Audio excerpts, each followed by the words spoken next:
Cassiel, and you're watching TIGR Reviews on the Indie Game Report. Today we're taking a look at a game coming to Kickstarter that is a dungeon crawling cooperative game called Maximum Apocalypse from Rock Manor Games. Now, Maximum Apocalypse, you're not exactly crawling through a dungeon. What you are trying to do is complete your objective by either collecting fuel for your van or whatever other objective you choose based off of your scenario. Not starve and not get eaten by monsters so you can get the heck out of Dodge and win Maximum Apocalypse. Let's go take a quick peek at Maximum Apocalypse. Welcome to Maximum Apocalypse. The story of this game is you're trying to survive your way out of a pretty rough area. Players will begin by choosing a scenario and will attempt to complete the scenario's objective by exploring the map made of different kinds of tiles. Some tiles will allow players to scavenge, looking for items such as fuel for the van, food so they can prevent starvation, and obtain maybe ammo or weapons, as well as other items. Some tiles will also have actions that may happen when you reveal the tile or when you enter or leave the tile, such as spawn monsters or scavenge, etc. There are multiple scenarios from which a player may choose, each with different objectives. Most require you to collect fuel for your van so you can escape, but some other scenarios might require you to kill like a certain number of monsters or save somebody. Maybe you have to locate items, or it could be a combination of these things. Each scenario has an established number of scavenge cards used to make up those 3 different colored scavenge decks. The scenario will also tell players what the game board will look like by indicating which tiles will be used to make up the map. Players take turns placing tiles wherever they like face down to make up the map,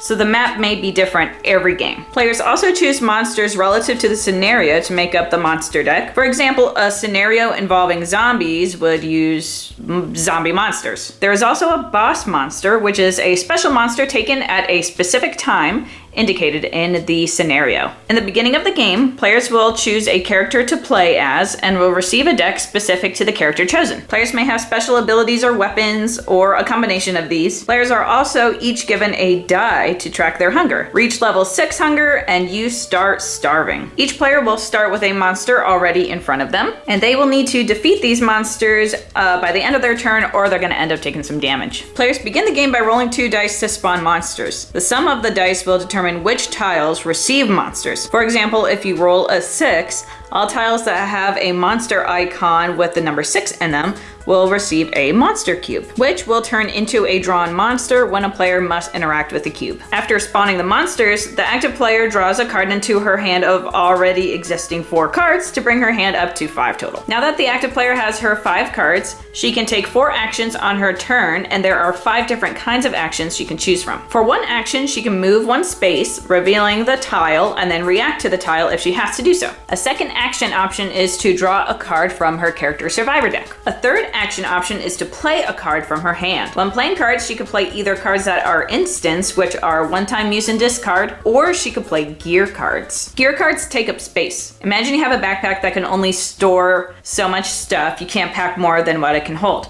Well, the same works in Maximum Apocalypse. Each gear card has a storage cost showing how much space it's going to take up. Once a gear card is played, it's placed face down until you choose what is the 4th action option, which is to perform the action of a card already in play. To choose this 4th action option, a player simply flips a card already in play and uses it. The 5th action option is to scavenge. If a player chooses a scavenge, she picks a card from the scavenge deck that matches the color of the scavenge icon on the tile she is currently located. So once she has chosen which of those 5 actions she's going to choose to do, and she can choose 4 actions, and she can also take the same action more than once, she increases her hunger by 1. If she reaches 6, she flips her survivor card over and begins to take hunger damage, which increases the likelihood of you dying sooner. You can get out of starvation though by eating enough to reduce your hunger back down from 6. Finally, if a player has monsters in front of her, she will receive damage. Players use these tokens to keep track of damage. There are tokens as well to help players keep track of their ammo and if they're poisoned. After the active player takes her damage, she passes turn. Players keep going until they either win by completing the objective,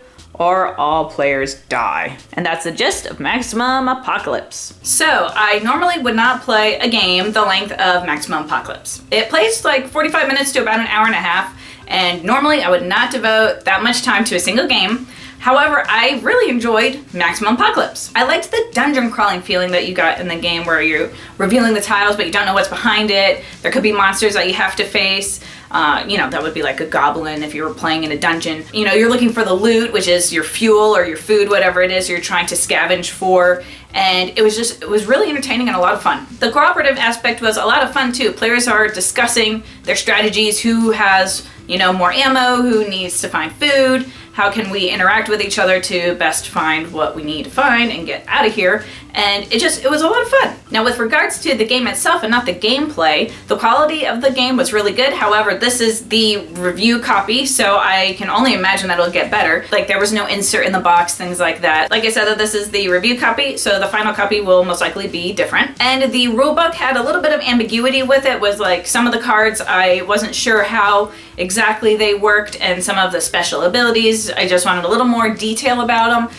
But like I said, this is the review copy, so I can expect the final rulebook to be different as well. The artwork style in the game is American cartoon theme, and it works really well with the theme of the game, as well as the font that they chose for all the cards. Everything worked really well. It felt intense, like an apocalypse. So the artwork, it's really nice and it works very well with the game. Overall, I found Maximum Apocalypse to be a very enjoyable game. It was a very enjoyable experience. And if you like a little longer cooperative games, I think that you'll enjoy this one as well. For more information about Maximum Apocalypse, you can view the links down below. If you like this review, feel free to leave a comment. And if you want the Indie Game Report to check out your game, check out our website down below. Thanks for watching. I'm Cassielle signing out on TIGR Reviews with Maximum Apocalypse from Rock Manor Games.